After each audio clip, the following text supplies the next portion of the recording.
Welcome back, everybody. A shooting in Dover has left one dead and now police are investigating. The shooting took place on Ann Avenue just before 9 last night.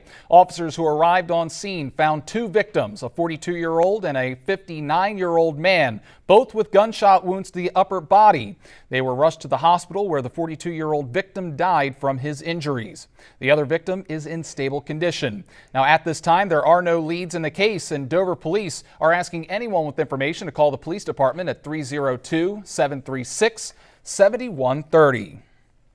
And 3 suspects are behind bars following an armed robbery earlier this week. Abdul Latif Fadipe, Jasona Haith, and Joshua Harris were taken into custody for their alleged involvement.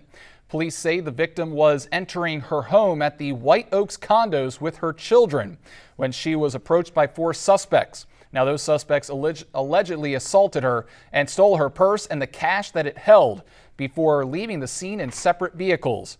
Fadipe, Haith, and Harris are all facing assault, robbery, and child endangerment charges. The 4th suspect remains unidentified at this time. A fight between 2 men ending in attempted murder charges following a stabbing in Cambridge. 38-year-old Daniel Ridgway is accused of stabbing 36-year-old Rain Saffron during an altercation at the Holiday Inn on Ocean Gateway. Now, arriving officers found both men suffering from injuries, with Saffron sustaining multiple stab wounds. He was rushed to the hospital. Security footage showing the pair punching each other before Ridgway pulled a knife and attacked Saffron. Now, Ridgway is facing multiple attempted murder and assault charges, while Saffron is also facing charges for the fight. Well, nearly half of Americans lack emergency supplies. 44% don't even have a basic first aid kit in the house. That's according to the CDC. Now, the Wicomico County Health Department says those kits are crucial in any crisis, so it's important to check which materials may be inside of them. Public Health Emergency Planner Jack Orris also says it's important to know the difference between the kits. He says a first aid kit is for basic medical care, while an emergency preparedness kit helps you survive and stay safe during disasters. You're not going to find your gallons of water that's in an emergency kit in a first aid kit generally. Now, to get more information on how to build the best kits possible, visit Wicomico County Health Department's website.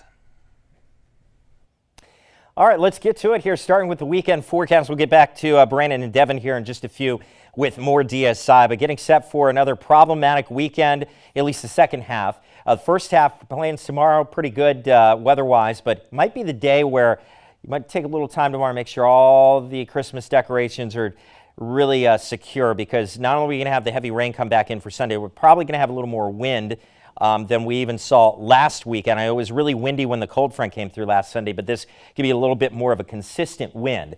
Coastal flooding potentially, we'll talk about that in a moment, but very stormy end to the weekend. 59, we hit almost 60 today at the Salisbury Airport. Not a bad jump after starting in the mid-20s.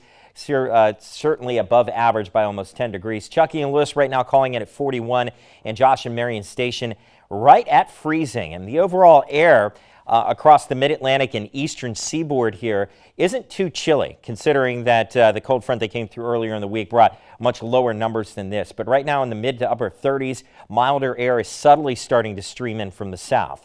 Now, looking at the satellite and radar, there's a lot going on out to the west, a fetch of moisture coming out of the Gulf. But what I'm looking at here, just outside of the radar's view, if you will, the radar is located along the Gulf Coast. Area of low pressure with some intense storms developing around it, becoming more of a tightly packed storm system, taking in some deep moisture set to cross Florida. That thing's going to go up the coast here through the weekend. So Sunday afternoon will be just off to our south, bringing in heavier rain and wind off the coast. And then in behind it, blustery conditions will continue.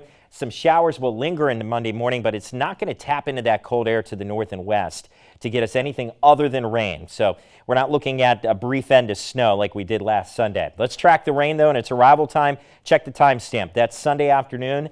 As we go south to north, rain becoming steady at times in the evening, even heavy. Could have a thunderstorm at this point, looking at some very gusty winds. The storm moves north and we'll have scattered showers remaining for Monday. Let's talk about peak wind gusts. Again, check that timestamp. Sunday morning, not too bad, a little breezy, but into the late afternoon and evening, these numbers will start to go up. We'll have close to 50-mile-per-hour gusts, especially along the coast. There's a little less friction. Look at those numbers continuing to be very high into Monday and very blustery during the afternoon as we go into our Monday. Coastal flooding can be a concern here for parts of Sussex County, north of Rehoboth Beach, up through Slaughter Beach into Kent County, and then back onto the bay side here, Dorchester and Somerset counties, Wacomico as well, Nanticoke down to Crisfield. Some moderate coastal flooding certainly possible into Monday.